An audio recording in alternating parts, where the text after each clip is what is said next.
आज के इस वीडियो में हम डिस्कस करेंगे +2 अकाउंटेंसी का इम्पोर्टेंट चैप्टर साझेदारी का पुनर्गठन की इम्पोर्टेंट थ्योरी। ये चैप्टर का पार्ट सेकंड है। इस पार्ट में हम गुडविल का पूरा रिवीजन करेंगे, फास्ट रिवीजन, सारे का सारा आपको गुडविल के बारे में क्या करूँगा बताऊँगा। इसमें हम सीखेंगे ख्याति का अर्थ, ख्याति की विशेषताएं, ख्याति के प्रकार, ख्याति के मूल्य को प्रभावित करने वाले तत्व, ख्याति की प्रकृति, ख्याति का मूल्यांकन करने की आवश्यकता, ख्याति के मूल्यांकन की विधियां और ख्याति का लेखांकन व्यवहार। ये हम सारे का सारा डिस्कस करेंगे 8 के 8 पॉइंट इस वीडियो में। तो सबसे पहले हम जानते हैं ख्याति का अर्थ। तो ख्याति व्यवसाय के अच्छे नाम, प्रसिद्धि और प्रतिष्ठा से मिलने वाला लाभ है। तो ख्याति क्या हुआ? ख्याति हुआ व्यवसाय को मिलने वाला लाभ। और वो कैसे मिलेगा? जब व्यवसाय का क्या होगा? अच्छा नाम, प्रसिद्धि होगी उसकी और प्रतिष्ठा होगी। तो इन तीनों से जब ये इकट्ठे हो जाएंगे तो उनसे व्यवसाय को जो क्या मिलेगा? लाभ, उसको बोलेंगे हम ख्याति। तो गुडविल हुआ, goodwill is the good name, fame and reputation of a business. तो जिस भी व्यवसाय का एक अच्छा नाम होता है, ठीक है, एक अच्छी प्रसिद्धि, एक फेम होती है और रेपुटेशन, एक अच्छी पहचान होती है, तो उसी को ही हम बोलते हैं गुडविल। तो अच्छा नाम, प्रसिद्धि और पहचान, ये इसको बनाने के लिए क्या लगता है? टाइम, ठीक है। और फिर उसके बाद जो प्रॉफिट मिलना स्टार्ट होते हैं उसी को ही हम बोलते हैं goodwill. It is an attractive force, यह वह आकर्षक शक्ति है, विच ब्रिंग्स इन कस्टमर, जो ग्राहकों को अपनी ओर खींचती है। जब एक बार आपका नाम चल पड़ा, प्रसिद्धि होगी, प्रतिष्ठा बन गई, तो फिर कस्टमर्स क्या होते हैं? अपने आप अट्रैक्ट होते हैं उस बिजनेस के ऊपर। तो ख्याति क्या हुई? एक अट्रैक्टिव पावर हुई, विच ब्रिंग्स इन कस्टमर, जो ग्राहकों को करती है अपनी ओर खींचती है। और यह एक अमूर्त संपत्ति है। अमूर्त मतलब ऐसी एसेट है जिसको हम देख नहीं सकते, छू नहीं सकते, लेकिन महसूस कर सकते हैं। और यह अधिलाभ कमाने में भी सहायता करती है। तो जिस भी बिजनेस की रेपुटेशन होगी, नेम, फेम और रेपुटेशन होगा, तो वो आम बिजनेस से क्या करता है? ज़्यादा लाभ कमाते हैं। सुपर होते हैं, एवरेज से ज़्यादा कमाना, उसको बोलते हैं सुपर। तो वो तभी कमा सकता है जब क्या होती है? ख्याति, गुडविल होती है। तो आप ख्याति के अर्थ में लिख सकते हैं जो आपको मैंने बताया कि ख्याति व्यवसाय के अच्छे नाम, प्रसिद्धि और प्रतिष्ठा से मिलने वाला लाभ है। यह वह आकर्षक शक्ति है जो ग्राहकों को अपनी ओर खींचती है। यह एक अमूर्त संपत्ति है और यह अधिलाभ कमाने में भी सहायता करती है। तो हमने ख्याति का अर्थ जो है जान लिया। सेकंड जानते हैं हम ख्याति की विशेषताओं के बारे में। तो फर्स्ट है, ख्याति व्यवसाय की अमूर्त संपत्ति है। तो एक ऐसी संपत्ति है जिसको हम देख और छू नहीं सकते, सिर्फ महसूस कर सकते हैं। तो ये इंटेंजिबल एसेट हुई। सेकंड है, ख्याति का सही मूल्य ज्ञात करना कठिन होता है। जैसे हमारे पास कोई फिजिकल एसेट है, उसके तो हम वैल्यू निकाल सकते हैं कि इतनी वैल्यू है, लेकिन इसका एक्यूरेट वैल्यू को फाइंड आउट करना क्या होता है? मुश्किल। एक ये विशेषता भी है। थर्ड है, ख्याति अधिक लाभ अर्जन करने में सहायक होती है। तो जिसकी भी गुडविल होती है, नेम, फेम और रेपुटेशन होता है, तो वो सुपर प्रॉफिट को क्या करता है? कमाता है। एक फीचर ये भी है। फोर्थ है, ख्याति ग्राहकों को पुराने व्यवसाय की ओर आकर्षक करने वाली शक्ति होती है। तो जिस भी बिजनेस की गुडविल होती है, तो जो पुराने कस्टमर हैं वो उसी बिजनेस में जाना क्या करते हैं? पसंद करते हैं। तो ये अट्रैक्ट भी करती है पुराने कस्टमर को खींचने के लिए। फिर नेक्स्ट जो पॉइंट है इसकी फीचर्स, ख्याति उस समय मूल्यवान होती है जबकि संपूर्ण व्यवसाय का विक्रय किया जाता है। तो ये वैल्यूएबल कब होती है? ये तब होती है जब हम पूरे का पूरा जो बिजनेस है उसको क्या कर रहे हैं? बेच रहे हैं, तब इसकी वैल्यू जो है वो ज़्यादा पड़ती है। और नेक्स्ट जो फीचर है लास्ट, ख्याति के मूल्य में परिवर्तन होते रहते हैं। तो इसकी जो वैल्यू है फ्लक्चुएट होती रहती है, कभी बढ़ जाती है, कभी क्या हो जाती है? कम। जैसे जैसे सेल्स बढ़ती है तो इसकी वैल्यू बढ़ जाती है, जैसे जैसे सेल्स में गिरावट आती है तो इसकी वैल्यू में क्या होती जाती है? कमी। तो इसके मूल्य में उतार चढ़ाव होते रहते हैं। तो हमने डिस्कस कर ली इसकी विशेषताएं। थर्ड देखते हैं ख्याति के प्रकार। तो ख्याति जो है दो प्रकार की होती है, एक होती है क्रय की गई, एक बिना क्रय की गई। तो क्रय की गई ख्याति ऐसी होती है जिसको हमने खरीदा है, अर्थात जिसकी हमने पेमेंट की हुई है, उसको बोलते हैं क्रय की हुई। जैसे हमने बिजनेस को खरीदा तो बिजनेस के साथ साथ हम उस बिजनेस की रेपुटेशन को भी खरीदते हैं, तो उसकी हम वैल्यू क्या करते हैं, पे। तो जितनी हमने वैल्यू पे की तो इसी को ही हम अकाउंटिंग ट्रीटमेंट करते हैं, इसी को ही हम बैलेंस शीट्स में क्या करते हैं, बताते हैं। तो क्रय की गई ख्याति का ही हम क्या करते हैं, लेखा। और जो बिना क्रय की गई ख्याति है इसको हम सेल्फ जनरेटेड गुडविल भी बोलते हैं। ये होती है जो हम अपनी ईमानदारी के कारण, लगन के कारण, ग्राहकों का विश्वास जीतने के कारण जो है कमाते हैं, इसको बोलते हैं बिना क्रय की गई। तो इसके लिए हम जो है पैसा नहीं देते हैं। तो जो ऐसी हमारी गुडविल बनती है, सेल्फ जनरेटेड गुडविल जो होती है, इसको हम जो है अकाउंटिंग ट्रीटमेंट इसका नहीं करते, इसको हम बैलेंस शीट में नहीं बताते हैं। तो किसको बताते हैं, सिर्फ क्रय की गई को, जिसका हमने मूल्य चुकाया होता है। अब आगे देखते हैं ख्याति के मूल्य को प्रभावित करने वाले तत्व। तो पहला है व्यवसाय की प्रकृति। तो सबसे पहले जो नेचर है वो गुडविल को इफेक्ट करती है। अब नेचर, आप कैसा सामान बेच रहे हैं। अगर आप डेली यूज़ की वस्तुओं को बेच रहे हैं कि फैशन वाली वस्तुओं को बेच रहे हैं, अब जब डेली यूज़ वाली बेच रहे हैं तो वहाँ पर मांग क्या होगी, स्थिर। तो जब मांग स्थिर है तो वहाँ पर आपकी गुडविल क्या होगी, ज़्यादा। और फैशन वाली में जो है मांग आपकी स्थिर नहीं रहेगी, कभी ज़्यादा होगी कभी कम होगी, तो वहाँ पर गुडविल क्या रहेगी, कम। इसके साथ साथ जब आप ब्रांडेड सामान जो है बेच रहे हैं, अच्छी क्वालिटी का बेच रहे हैं, ठीक है, तो वहाँ पर गुडविल क्या होगी, ज़्यादा। अगर आप घटिया किस्म का बेच रहे हैं तो गुडविल क्या होगी, कम। सेकंड पॉइंट हो गया व्यवसाय का स्थान, लोकेशन। आपका जो बिजनेस है, दुकान है, वो कहाँ चला हुआ है। अगर मेन मार्केट में है, बाजार में है, तो गुडविल क्या होगी, ज़्यादा। अगर मार्केट में नहीं है, थोड़ा साइड में है, तो गुडविल क्या होगी, कम। थर्ड पॉइंट है बाजार स्थिति, मार्केट सिचुएशन कैसी है। अगर मार्केट में आपकी मोनोपोली है, एकाधिकार है, आप बाजार में उस वस्तु को बेचने वाले अकेले हैं, तो आपकी गुडविल क्या होगी, ज़्यादा। लेकिन जब परफेक्ट कंपटीशन है, काफ़ी ज़्यादा विक्रेता है, तो वहाँ पर गुडविल क्या रहेगी, कम। इसके बाद नेक्स्ट पॉइंट है व्यवसाय का प्रबंध। अगर मैनेजमेंट जो है अच्छे लोग कर रहे हैं, अच्छे लोगों के हाथ में है, अच्छा मैनेजमेंट हो रहा है, तो गुडविल क्या होगी, ज़्यादा। अगर मैनेजमेंट सही ढंग से नहीं हो रहा तो गुडविल क्या होगी, कम। फिर लाभों की प्रवृत्ति। अगर आपके लाभ बढ़ रहे हैं, लगातार बढ़ रहे हैं, हर साल बढ़ रहे हैं, तो गुडविल ज़्यादा होगी। अगर आपके लाभ में, प्रॉफिट में रेगुलरली जो आपका ट्रेंड जो है वो डिक्रीज हो रहा है, तो गुडविल क्या होगी, कम होगी। इसका नेक्स्ट पॉइंट है जोखिम की तुलना। तो अगर आपके बिजनेस में रिस्क इन्वॉल्व है, तो जितने ज़्यादा रिस्क होगा उस बिजनेस में उतनी कम क्या होगी आपकी गुडविल, और जिसमें कम जो है आपका रिस्क होगा वहाँ पर गुडविल क्या होगी, ज़्यादा। इसके बाद व्यवसाय की प्राचीनता। तो जितना ज़्यादा आपका बिजनेस पुराना पुराना होता जाएगा, उसमें उतनी ज़्यादा गुडविल बढ़ती जाएगी, और नए बिजनेस में गुडविल क्या होती है, कम। फिर आपका अगला पॉइंट है प्रतिस्पर्धा, कंपटीशन। अगर आपका मार्केट में काफ़ी ज़्यादा कंपटीशन है तो गुडविल क्या होगी, कम। अगर कंपटीशन नहीं है, कम है, तो गुडविल क्या होगी, ज़्यादा। तो हमने जो फोर्थ पॉइंट में डिस्कस कर लिया ख्याति के मूल्य को प्रभावित करने वाले तत्व। और फिफ्थ नंबर में हम देखते हैं ख्याति की प्रकृति। तो ख्याति की प्रकृति जो है वो 4 टाइप्स की है। तो फर्स्ट है बिल्ली के स्वभाव की। तो जो बिल्ली है वो अपना स्थान नहीं छोड़ती है। जब हम ऐसे बिजनेस को बेच रहे हैं तो जो हमारे कस्टमर है वो हमारे साथ नहीं आएंगे, वो उसी दुकान में सामान लेना पसंद करेंगे। तो ऐसे बिजनेस में गुडविल क्या होती है, ज़्यादा। जब भी ऐसे बिजनेस को बेचा जा रहा है तो गुडविल ज़्यादा होगी। दूसरा है कुत्ते के स्वभाव की। तो कुत्ता स्वामी भक्त होता है। जैसे स्वामी उस बिजनेस को छोड़ेगा, अपना स्थान छोड़ेगा, तो जो कुत्ता है वो उसके साथ साथ क्या है, चल पड़ेगा। तो जब ऐसे बिजनेस को बेचा जा रहा है तो वहाँ पर गुडविल क्या रहती है, कम।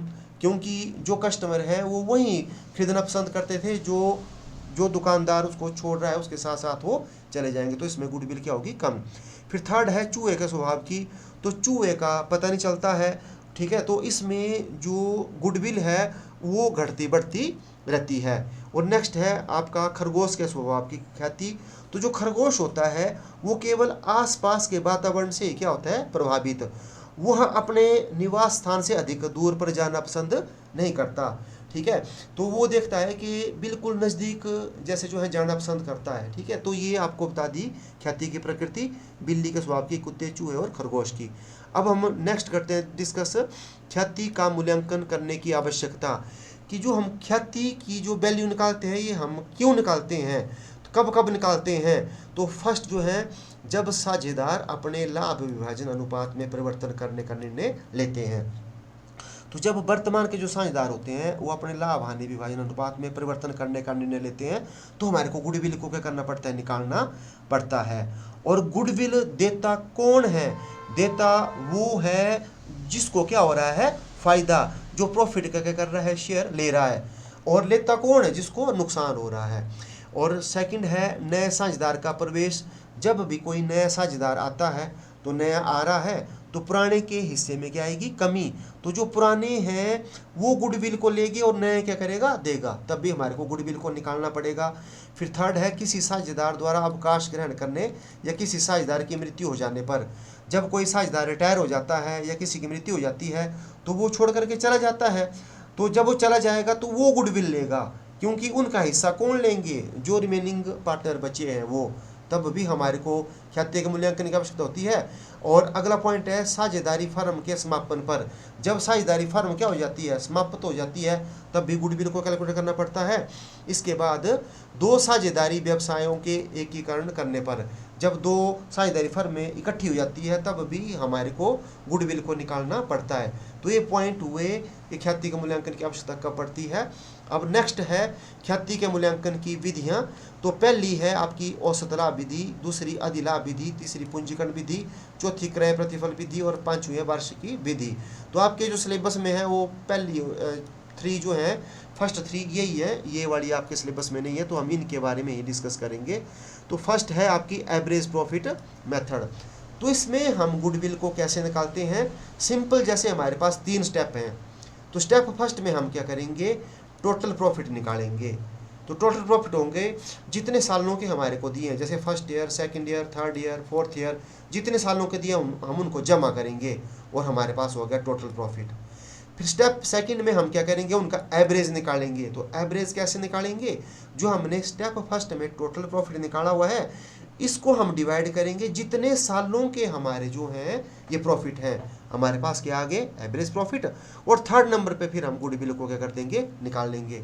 तो गुडविल होगी जो हमने सेकंड में एवरेज प्रॉफिट निकाला है, इसको हम गुणा करेंगे number of years of purchased से, और हमारे पास क्या आ जाएगी, गुडविल। अब सेकंड मेथड है सुपर प्रॉफिट मेथड। अब इसमें देखो कैसे हम गुडविल निकालेंगे। इसमें गुडविल को निकालने के हमारे पास 4 स्टेप हैं। तो पहला स्टेप वही है कैलकुलेट एवरेज प्रॉफिट। तो एवरेज आपको मैंने सेकंड इसमें स्टेप में बताए हुए हैं। तो एवरेज प्रॉफिट कैसे निकलता है, पहले हमारे को वो निकालने पड़ते हैं टोटल प्रॉफिट बटा नंबर ऑफ ईयर्स, ये निकाल लिए हमने। और इसके बाद फिर हम निकालते हैं नॉर्मल प्रॉफिट। तो नॉर्मल होते हैं जो आम जो बिजनेसमैन है वो कमा रहा होता है, उसको बोलते हैं हम नॉर्मल। तो वो हमारे पास निकलते हैं capital invested multiply by normal rate of return divide by 100। और उसके बाद जो थर्ड स्टेप है, थर्ड स्टेप में हम निकालते हैं सुपर प्रॉफिट। तो सुपर होते हैं जो हमने नॉर्मल से क्या किए, ज़्यादा कमाए। तो स्टेप फर्स्ट में से स्टेप सेकंड को क्या करेंगे हम, माइनस, मतलब एवरेज प्रॉफिट जो हमने कमाए हुए हैं उसमें से हम नॉर्मल प्रॉफिट को लेस करेंगे और हमारे पास क्या आ जाएंगे, सुपर प्रॉफिट। और फिर हम जो है गुडविल को निकाल सकते हैं। तो goodwill is equal to super profit गुणा number of year of purchase. इस तरह हमारे पास ये जो है गुडविल आ जाएगी सुपर प्रॉफिट से। और थर्ड जो मेथड है वो है आपका कैपिटलाइजेशन मेथड। तो ये बिल्कुल इजी है, इसमें आपको सुपर प्रॉफिट और आपके एवरेज प्रॉफिट ये निकालने आने चाहिए और फिर हम निकाल सकते हैं। तो इसमें हम 2 तरीकों से गुडविल को निकाल सकते हैं कैपिटलाइजेशन मेथड से। तो फर्स्ट हो जाता है आपका एवरेज प्रॉफिट मेथड से, दूसरा हो जाता है सुपर प्रॉफिट मेथड से। तो सबसे पहले हम देखते हैं कि एवरेज प्रॉफिट से हम कैसे निकालते हैं। तो आपको फिर से बताता हूँ कि एवरेज प्रॉफिट को हम कैसे निकालेंगे, वही टोटल प्रॉफिट बटा नंबर ऑफ ईयर्स। फिर हम जो है सेकंड स्टेप में निकालेंगे कैपिटलाइज्ड वैल्यू निकालेंगे बाय एवरेज प्रॉफिट से। तो वो कैसे निकलेगी, एवरेज प्रॉफिट मल्टीप्लाई कर देंगे हम 100 से और डिवाइड करेंगे नॉर्मल रेट ऑफ रिटर्न से, और हमारे पास आ जाती है कैपिटलाइज्ड वैल्यू। और स्टेप थर्ड में हम क्या कर देंगे, गुडविल। तो गुडविल कैसे निकलेगी, जो हमने कैपिटलाइज्ड वैल्यू निकाली हुई है उसमें से हम एक्चुअल कैपिटल एम्प्लॉयड को क्या करेंगे, माइनस, और जितना हमारे पास आएगा वो क्या आ जाएगी, गुडविल। अब हम देखते हैं सुपर प्रॉफिट से हम कैसे निकालते हैं। तो सुपर प्रॉफिट से हमारे को सबसे पहले सुपर प्रॉफिट निकालने पड़ते हैं। तो मैं आपको फिर से बता देता हूँ। तो देखो सबसे पहले हमने निकाल दिए एवरेज प्रॉफिट, टोटल प्रॉफिट बटा नंबर ऑफ ईयर्स। उसके बाद स्टेप सेकंड में हम निकालते हैं नॉर्मल प्रॉफिट। तो आपको बताया कि capital invested multiply by normal rate of return divide by 100 करते हैं, फिर हम निकालते हैं सुपर प्रॉफिट। तो सुपर होते हैं एवरेज माइनस नॉर्मल, जो हमने कमाए उसमें से नॉर्मल को माइनस करेंगे और हमारे पास आ जाएंगे सुपर। और फिर गुडविल कैसे निकलती है, मैंने आपको बोला कि सुपर प्रॉफिट निकालने आना चाहिए। जब आपने सुपर प्रॉफिट को निकालना सीख लिया तो सुपर प्रॉफिट इसको आप मल्टीप्लाई करेंगे 100 से और डिवाइड करेंगे नॉर्मल रेट ऑफ रिटर्न से, और यही आपकी क्या आ जाएगी, गुडविल। ठीक है, तो ये हमने सीख लिया गुडविल के बारे में। अब काफ़ी इंपॉर्टेंट है, ये आपको चैप्टर वाइज मैं बताऊंगा अकाउंटिंग ट्रीटमेंट गुडविल की, और आपको किसी एक चैप्टर की अकाउंटिंग ट्रीटमेंट भी आ सकती है गुडविल की। तो अकाउंटिंग ट्रीटमेंट ऑफ गुडविल, तो हमारे पास 4 चैप्टर हैं रिकॉन्स्टिट्यूशन ऑफ पार्टनरशिप फर्म में। पहला है when there is change in profit sharing ratio among existing partner, तो उसमें कैसे ट्रीटमेंट करते हैं।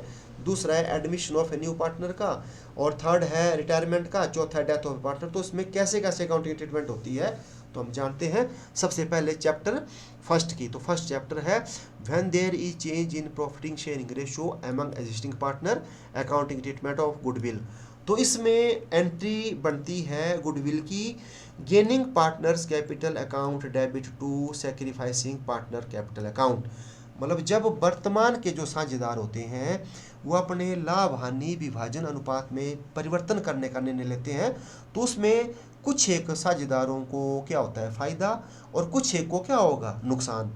ठीक है, तो जिसको फायदा होता है वो ही गुडविल को क्या करता है, देता है, और मिलती किसको है, गुडविल है जिसको नुकसान हो रहा होता है। ठीक है, ये आपने ध्यान रखना, ये सभी चैप्टरों में आएगा, ये 4 के 4 चैप्टर में, कि गुडविल कौन देता है, जिसको प्रॉफिट का हिस्सा मिल रहा है वो गुडविल को देगा, और जो प्रॉफिट का हिस्सा त्याग कर रहा है दूसरे को दे रहा है उसको गुडविल क्या होगी, मिलेगी। ठीक है, तो फर्स्ट चैप्टर में अकाउंटिंग ट्रीटमेंट होगी gaining partners capital account debit, मतलब जो गेन कर रहा होगा, जो पार्टनर हिस्सा ले रहा होगा दूसरे का, उसके कैपिटल अकाउंट को हमने डेबिट करना, और सैक्रिफाइसिंग पार्टनर के कैपिटल अकाउंट को क्या कर देना, क्रेडिट। और ये हमारी जो है एंट्री बन जाएगी, और नरेशन हम लिखेंगे being adjustment for goodwill due to change in profiting sharing ratio. ये हो गया आपका पहला चैप्टर। और जो सेकंड चैप्टर है, ठीक है, वो है आपका admission of a new partner का। तो इसमें देखो कैसे कैसे अकाउंटिंग ट्रीटमेंट होती है। तो इसमें आपके पास 3 सिचुएशंस हो सकती है। पहली हो गई accounting treatment when cash is bought for goodwill, ख्याति के लिए। नंबर 1 हो गया जब वो नगद राशि लाता है। जैसे एडमिशन का हो गया कि कुछ पार्टनर पुराने थे, अब नया आया, तो नया आया, अब उसने क्या किया, जो ख्याति है वो नगद लाई। और सेकंड हो जाता है जब नया साझेदार अपने हिस्से की ख्याति प्रीमियम संपत्ति के रूप में लाता है। अब उसने एसेट्स के रूप में नहीं लाया, पहले में लाया वो नगद के रूप में, दूसरे में वो किस में ले आया, किसी एसेट्स के रूप में ले आया। और थर्ड हो गया जब वो हर नगद राशि लाने में क्या रह गया, असमर्थ। पहला हो गया जब वो कैश में लाता है, दूसरा हो गया जब वो एसेट्स में लाता है, तीसरा होता है वो लाने में क्या हो जाता है, असमर्थ। तो 3 सिचुएशन मतलब हमारे पास बन गई। अब हम एक एक करते हैं डिस्कस। तो पहला हो गया जब उसने कैश में लाई। अब लाएगा कौन, जिसको फायदा हो रहा है, तो फायदा जो हिस्सा ले रहा है, हिस्सा कौन लेगा, जो नया है। ठीक है, तो देखो अब इसमें आपके पास कौन कौन सी स्थितियां बन सकती है कि नगद लाई, कैश में गुडविल लाई, किसने लाई गुडविल, न्यू पार्टनर ने, वो देगा किसको, वो देगा ओल्ड को, नगद लाई। और इसमें अब पहली स्थिति बन सकती है कि नगद लाई और उन्होंने जो पुराने साझेदार थे उन्होंने निजी तौर पर बारी बार क्या कर ली, बांट ली, प्राइवेटली बांट ली। तो आपको आएगा कि नया पार्टनर ने क्या किया, गुडविल की राशि लाई, लेकिन पुराने ने क्या कर दिया, वो बारी बार क्या कर दी, बांट दी। तो जब उसको बारी बार बांट देते हैं कि स्थिति हो सकती है। और दूसरी होगी जब उन्होंने लाई और उसको व्यवसाय में रखा। पहला हो गया प्राइवेटली बार बार बांट दिया, और दूसरा हो गया उन्होंने व्यवसाय में उसको रखा। और तीसरा हो गया कि पहले व्यवसाय लाया, उन्होंने व्यवसाय में रखा, फिर वहाँ से क्या कर लिया, निकाल लिया। तो इसमें बन जाती है 3 स्थितियाँ। तो देख लो कि जो नया पार्टनर है वो ले आया गुडविल का कैश के रूप में। तो पहला हो सकता है कि वो पुराने साझेदार उसको बारी बार बांट लें, दूसरा हो सकता है उसको पुस्तकों में बताए, और तीसरा हो सकता है कि बताने के बाद उसको क्या कर ले, वो फिर वहाँ से निकाल लें। तो इन तीनों में अलग अलग एंट्रीज बनेगी। तो जब वो प्राइवेटली बांट लेते हैं, जैसे नए ने तो दी, लेकिन पुराने ने क्या कर दिया, प्राइवेटली बांट ली, तो उसकी कोई भी एंट्री जो है गुडविल की नहीं होगी। और सेकंड, जब लाई और उन्होंने क्या किया, व्यवसाय में रखा, तो दो एंट्री होगी, एक लाने की और एक फिर उनमें बांटने की। जब लाएगी तो एंट्री करेगा बिजनेस कैश या bank account debit to premium for goodwill account, ठीक है, ये होगी लाने की। और नरेशन क्या लिखेंगे, being the amount of goodwill bought by a new partner. फिर उसके बाद इस गुडविल को बांटा जाएगा तो प्रीमियम फॉर गुडविल अकाउंट को कर देंगे डेबिट, और to old partners capital account इसको क्या कर दिया जाएगा, credit. Being old partners capital account credited in their sacrificing ratio, ये एंट्री बन जाएगी, ठीक है। तो जब उन्होंने लाई और व्यवसाय में रखा, और उसके बाद जब थर्ड है, जब लाई व्यवसाय में रखा फिर निकाल लिया, तो उसमें ये दो एंट्रियां तो होगी ही होगी। देखो, पहले लाने की कैश और bank account debit to premium for goodwill account, being the amount of goodwill bought in by new partner.